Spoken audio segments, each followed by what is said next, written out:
This poor creature can't be my maker. Could it be some subspecies of vampire? I must find a place to analyze the blood.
Where are we headed? We're on our way to the Pembroke Hospital. It's just across the canal. They'll have a bed for poor Mr. Hampton. William was... What manner of creature was he? Predator, prey, villain, and victim. Who can say? The important thing is that he's been stopped. Duly noted. And the woman? What... Who is she? What woman? Oh, don't play me for a fool. You used me to locate that skull. You must know who she is. And I thought you a gentleman. You shouldn't talk about a lady behind her back, but I will tell you she values her privacy. Were London as peaceful as she appears from the middle of the canal? If only that were the reality of the situation. To be honest, I've always tried to avoid this part of town. Pembroke Hospital is the last bastion between the rest of London and the epidemic. The flu has decimated the East End and the war still rages. Welcome to the front lines of a plague. This is where you work, Dr. Swansea? I am the administrator of Pembroke Hospital. I thought you were here in service of your mysterious order, the Brotherhood of... Of St. Paul's Stole, yes. But first and foremost, I'm a man of science. A physician, like yourself, Dr. Reed. How do you know who I am? No need for modesty. You are Dr. Jonathan Reed, a surgeon of some caliber and renown, if I'm not mistaken. You are correct, sir. I knew it! I had my suspicions. But when you took the blood sample from the corpse of poor William, I was certain. Dr. Reed. Marvelous. Have we met? I attended 3 of your seminars before the war. I have the utmost admiration for your research. And what a turn of fate. England's most esteemed blood specialist returns to London a vampire. That word, again, from a so-called man of science. I understand. Traditionally, the role of science is to refute myth, but when myth walks among us, the Brotherhood of St. Paul has dedicated its purpose to their study. There's so much for you to learn. Of that, you are right. Well, then let me be blunt. Join my staff at Pembroke Hospital. As a physician. I suspect you'll not find a better post of employment to contemplate your predicament. This is sudden. I was returning home to see my sickly mother. But alas, that was before contracting this... affliction. Dr. Reed, take a moment to consider. The post would be for the night shift, providing a good explanation for your absence during daylight hours. You'll be adequately reimbursed, and have a place to hide. I even had the forethought to bring some clean clothes. So, what do you say?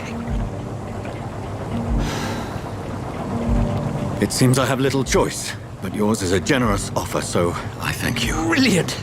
Oh, Jonathan, this is one for the book, and the beginning of a beautiful friendship.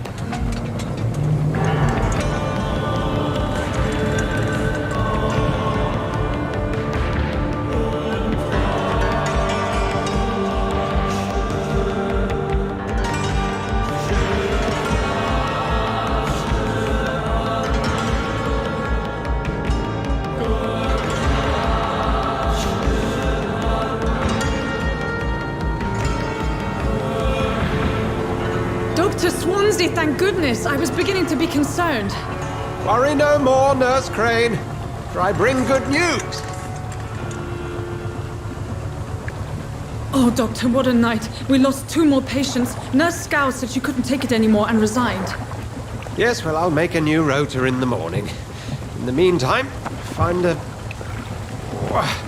good bed for Mr. Hampton. Be sure to pay attention to his needs. Of course, Doctor. Oh, and Dorothy, Yes, Doctor? Dr. Reed here has just returned from the front. He served King and Country and will be joining us here at Pembroke.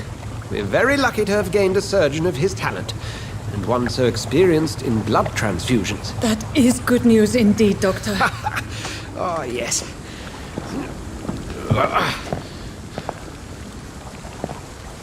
Here at Pembroke, it's not what we have, but what we haven't. It's only thanks to Nurse Crane and the staff that our ship doesn't sink. If you have any questions, just ask her. Duly noted. Thank you. Your assistance is required, Dr. Swansea, immediately. Welcome aboard, Jonathan.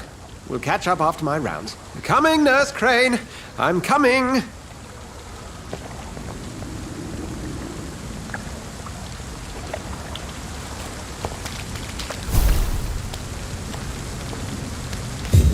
We'll have a word in my office later, Jonathan.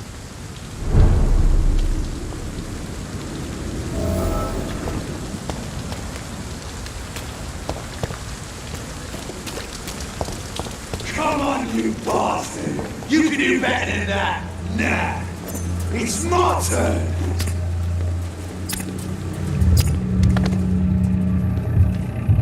Rotten autocracy.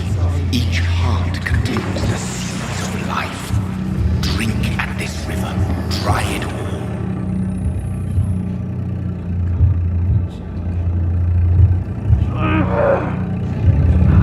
Bastard gave me a good Oh, come on, you bastard! I won't bite. Sir, please. You've lost too much blood. Calm yourself.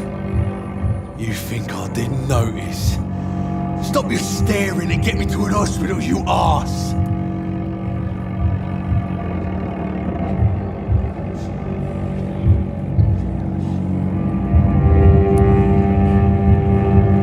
Insulting a good Samaritan. Not exactly the way to get rescued. All right, sorry. I am in pain here. My guts are spilling out onto the street and you're yabbering on. Yes. That's a very nasty wound you've got there. Take my word, I am a doctor. Dr. Jonathan Reed. Name's Clay Cox. I'd appreciate you helping me to a better place, Doc. Follow me, Mr. Cox. Let me assist you to that better place.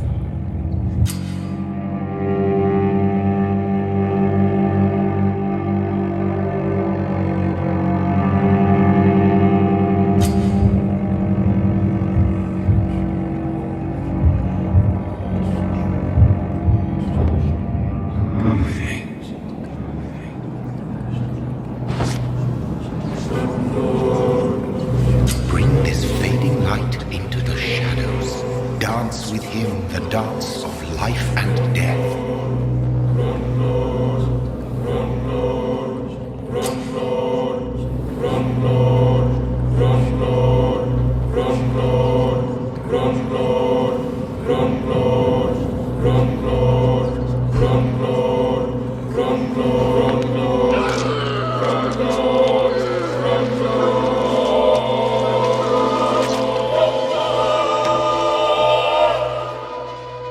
In the back, you bastard! Didn't have the guts to fight me. Fuck you. I'll kill you. I'll kill you.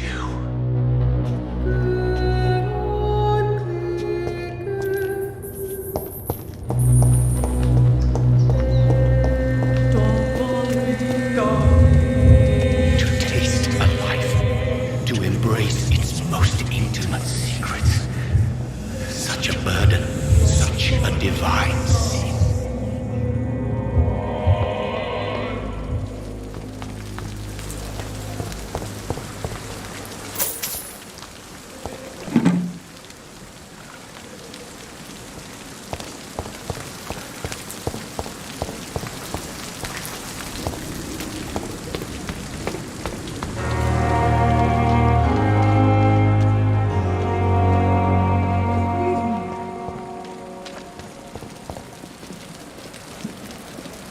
Doctor, where have you been? I've little time to play hide and seek with new staff members, no matter how illustrious they may be. I apologize, nurse. I needed some time to myself. This has been the longest and strangest night of my life. You delivered poor Mr. Hampton from a terrible fate. The means to that end should be of little concern, Doctor. Thank you, nurse. What can I do for you? Dr. Swansea insisted we provide you a quiet office. You'll find it on the second floor with your name on the door. Thank you. Nurse Crane, isn't it? Yes, Dorothy Crane. Welcome to Pembroke Hospital, Dr. Reed. Your office has been prepared.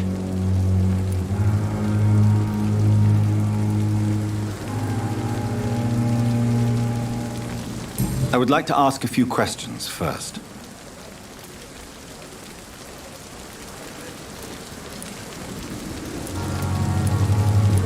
What kind of man is Dr. Swansea? Well, you accepted the job from him. I thought you would have known about your employer. Apologies, I've only just met him the once. This is sudden. I've only just returned to England.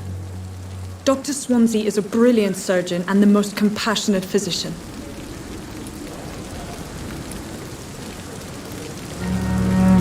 It's right to assume Dr. Swansea knows far more about me than I do about him. You'll get to know him soon enough, and better than me. The administrator has better things to do than mix with us.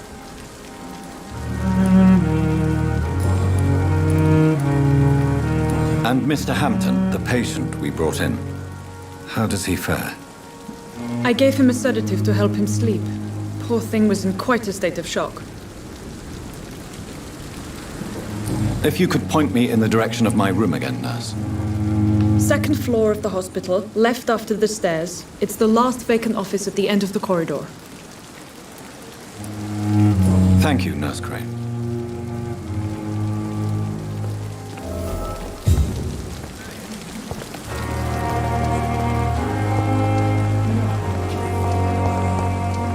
Perhaps I should have considered the offer from that Cadigan fellow. Dr. Swansea is right. This place seems perfect to conduct my research.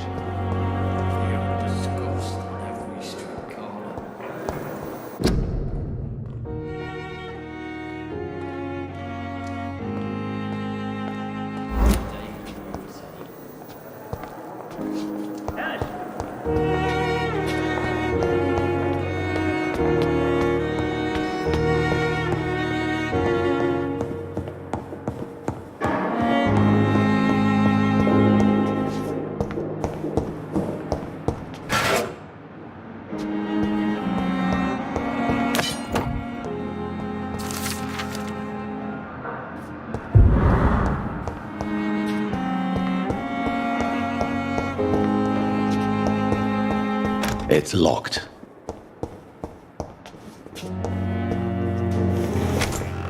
This must be the place. It's definitely away from prying eyes. Relegated to the shadows. A kingdom of my own. At least I won't be sleeping in a coffin.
William Bishop's blood is much more unstable than human blood and shows extensive mutation.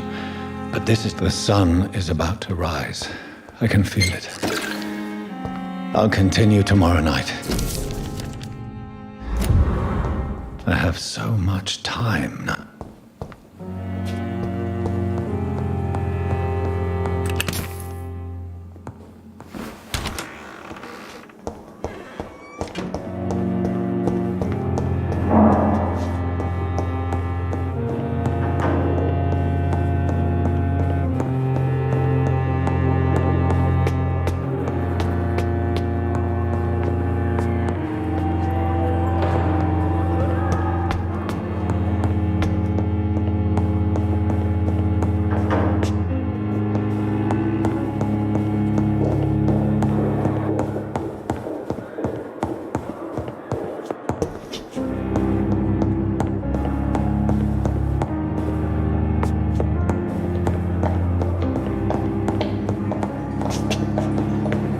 Not now!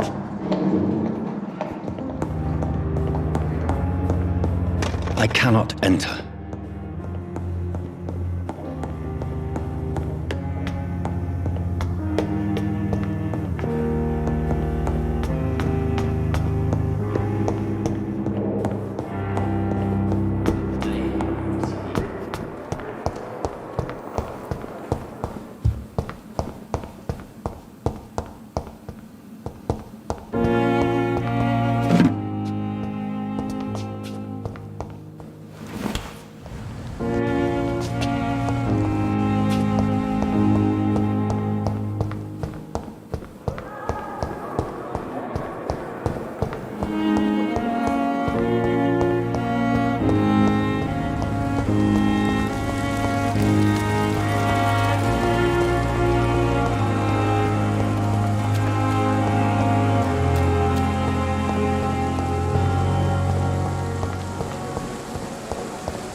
I will not let you down, my boy.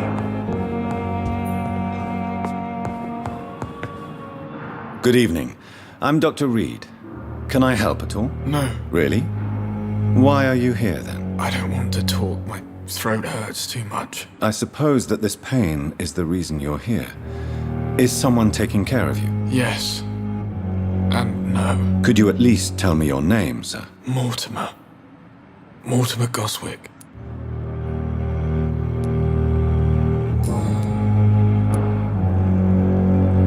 How painful is your throat, Mr. Goswick? So painful I'd rather not talk at all, Doctor. I'm sure you realize a doctor and his patient have to communicate, sir. Would it help if I gave you some paper and a pen? Not really. I see. Then maybe it's not just your throat that hurts, Mr. Goswick. Perhaps your sore throat is just the consequence of something more hurtful. Yes, maybe. But I don't want to talk or even write about it now.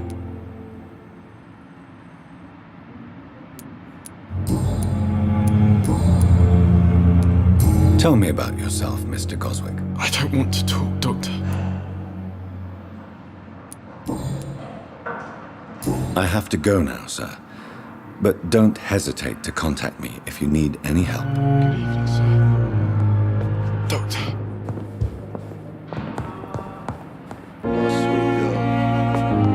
Reads me like a book. Good evening, madam. Can I help you? It's my son who needs you, sir. I'm Dr. Jonathan Reed. How can I help your son? I'm Beatrice Goswick, mother of Mortimer Goswick. Could you check on him, please, Dr. Reed? I've heard much of your talents as a physician.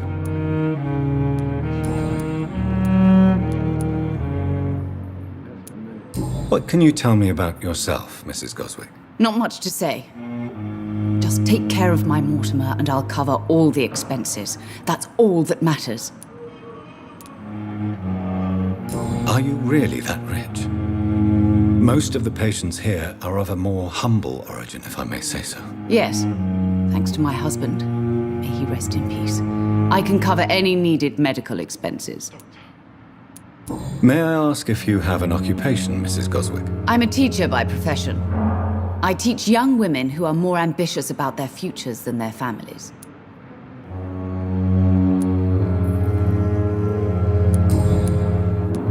What do you think of your reception here?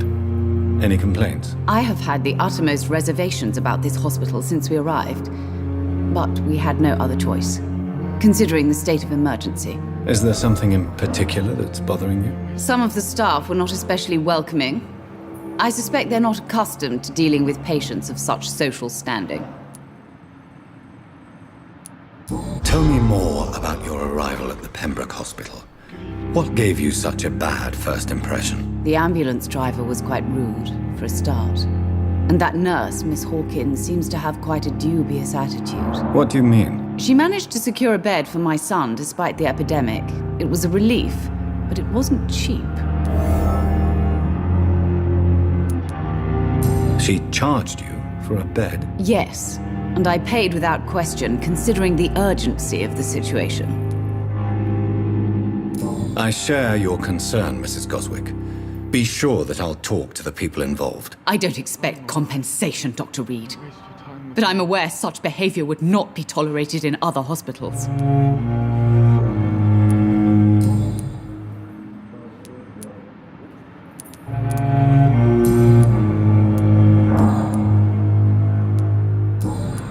Goodbye, Mrs. Goswick.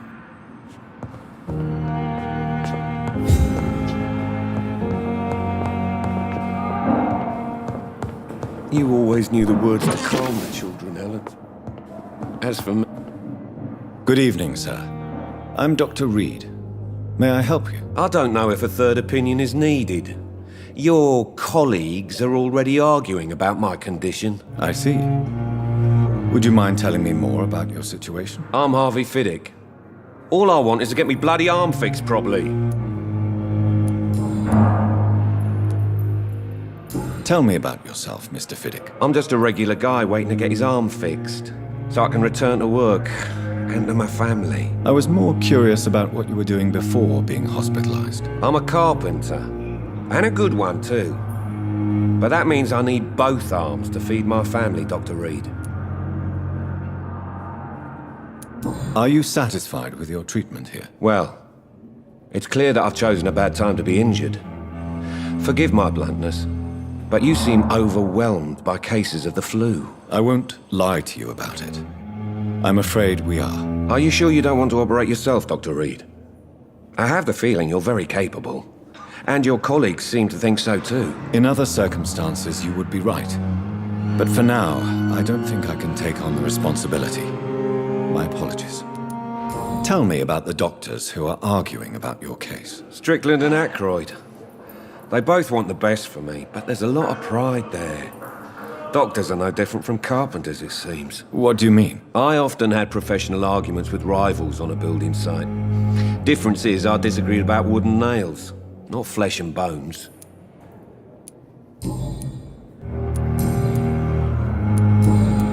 Goodbye for now, Mr. Fiddick. I'll see you later. I will not let you... Good evening, Mr. Fiddick. Good evening, Dr. Reed. Any news about my operation? Goodbye for now, Mr. Fiddick. I'll see you later. I will not let you down, my boy.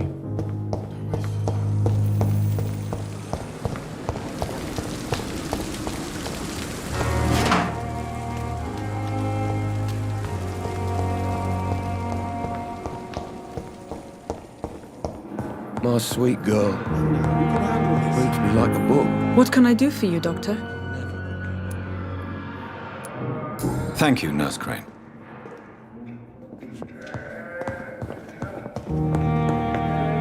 Good evening, sir. I'm Dr. Reed. I believe we're going to be colleagues. Reed, yes, I've been informed about your arrival. I'm Waverly Aykroyd. Welcome aboard, I suppose. Does my arrival inconvenience you in some way, Dr. Aykroyd? Let us just say that I don't particularly share Dr. Swansea's enthusiasm for hiring you. What we need here are reliable professionals, not overrated dabblers. If you have a problem with me, Dr. Aykroyd, please feel free to tell me. Dr. Swansea has imposed your presence on this hospital without asking anyone's advice. the benefit of his position. But I don't agree with it. I know we've never met before, but I believe this hospital could use all the help it can get. You will agree with that, I'm sure. Oh, but I have heard about you, Dr. Reed. Of course, you can't say the same about me, since I have not wasted my time courting the press.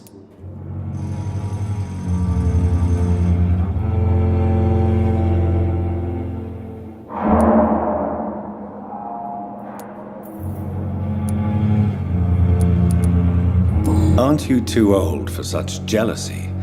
It really won't do you any good, you know. Don't be ridiculous, Dr. Reed. A simple glance is enough for me to know you have nothing for me to envy. Since your tenure in this hospital is longer than mine, perhaps you can tell me more about this place. Let's just say I'm tired of the carelessness around me. I have always respected the skills of Dr. Swansea, but over time his enthusiasm has become displaced. Carelessness? Exactly what are you talking about? We're here to save lives. The people who trust us are not volunteering for experimentation. They're here to be healed. I don't intend to run any radical experiments, Doctor. Even if I, as any good practitioner should, express an interest in pushing the boundaries of medical research. Modern medical methods were created through audacity and ego. But there are rules in our line of work, and they're here to protect our patients.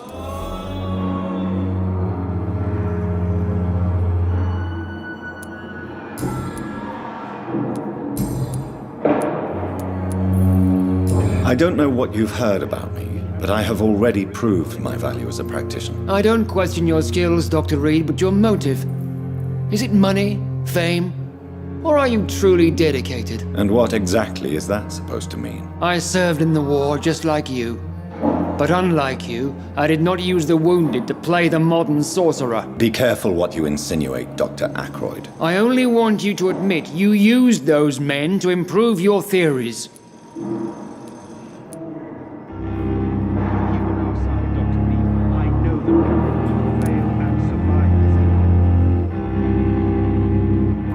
Knowledge has always been and will remain our main weapon, and it has always come at a price. And personal initiative. It is not a question of initiative, it is a question of integrity.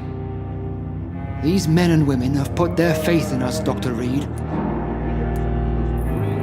It seems you have bad memories of your military service. I refuse to see this industrial slaughter as scientific progress. War only reveals the worst in men. We can at least agree on something, Dr. Ackroyd. Do you need my assistance? Not at all. I'm sure that you are used to gaining people's trust with your impressive skills. Well, it will not be the case with me. Thank you for your time. We'll talk later.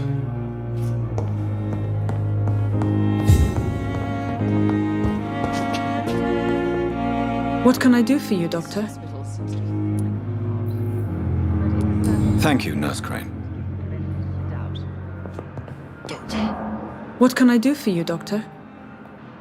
Thank you, Nurse Crane.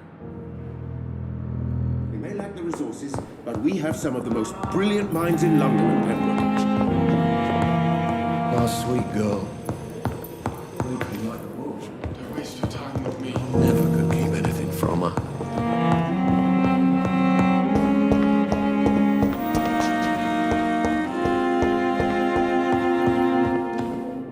Good evening, Mr. Fiddick. Good evening, Dr. Reed. Any news about my operation? Is there anything else that's bothering you? Can I help in any way? I'm all right. Considering the state of this place, I should consider myself lucky, I guess. Goodbye for now, Mr. Fiddick. I'll see you later. Always knew the words to come. Good evening, Mr. Fiddick. Good evening, Dr. Reed. Any news about my operation? Goodbye for now, Mr. Fiddick. I'll see you later. My sweet girl. Well, this shapes me like a wolf. Never could keep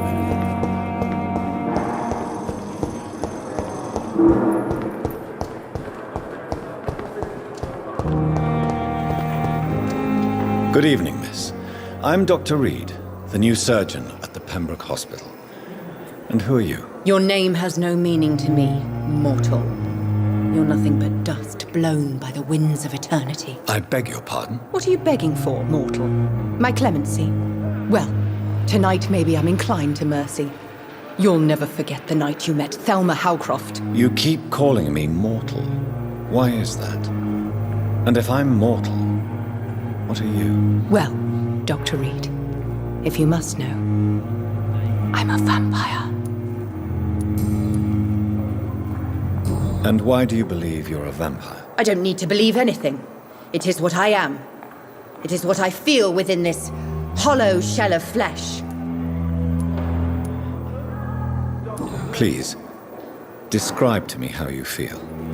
What is it like to be a vampire? I can hear my body crumble from the inside as my flesh cracks and fades. I sense the last pulse of postulant blood within my drying veins. I need new blood. I see. Have you ever heard of Cotard syndrome, Miss Howcroft? Never. It's a mental illness discovered by a French neurologist named Jules Cotard. The affected patients are delusional. They believe that...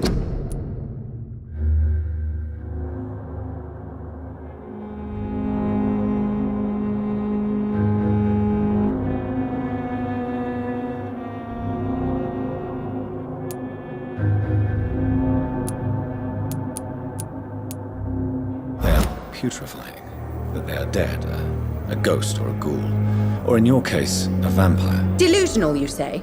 Oh, sad and petty mortal. You can't even begin to understand the concept of immortality. And you think it is I who am delusional.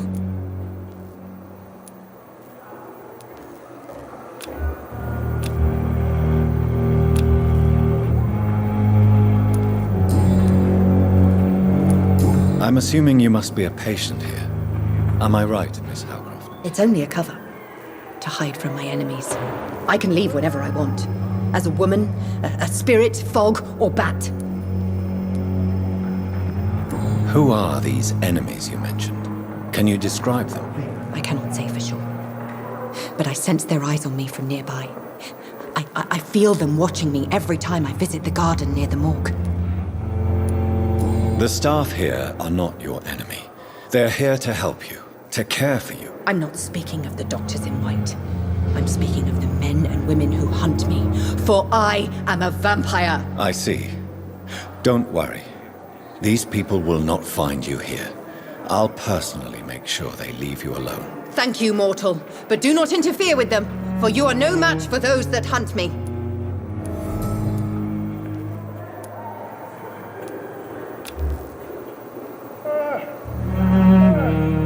Do you require my services, Miss Howcroft? I have no need for your medicine, Dr. Reed.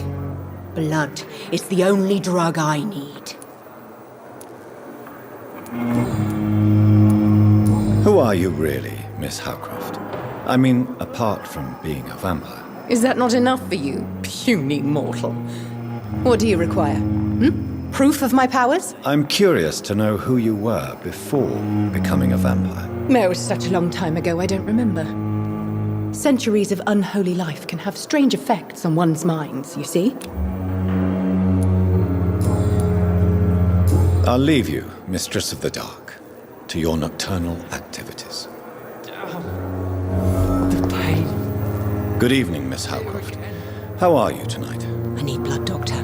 Warm, rich, vibrant blood. I'll leave you, Mistress of the Dark, to your nocturnal activities.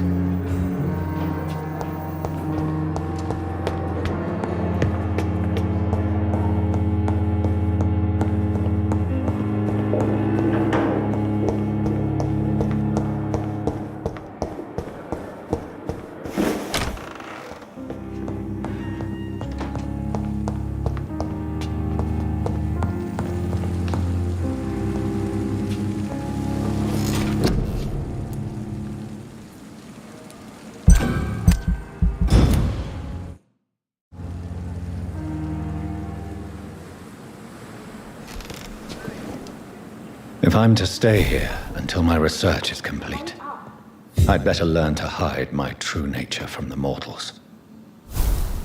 But what about my thirst for blood?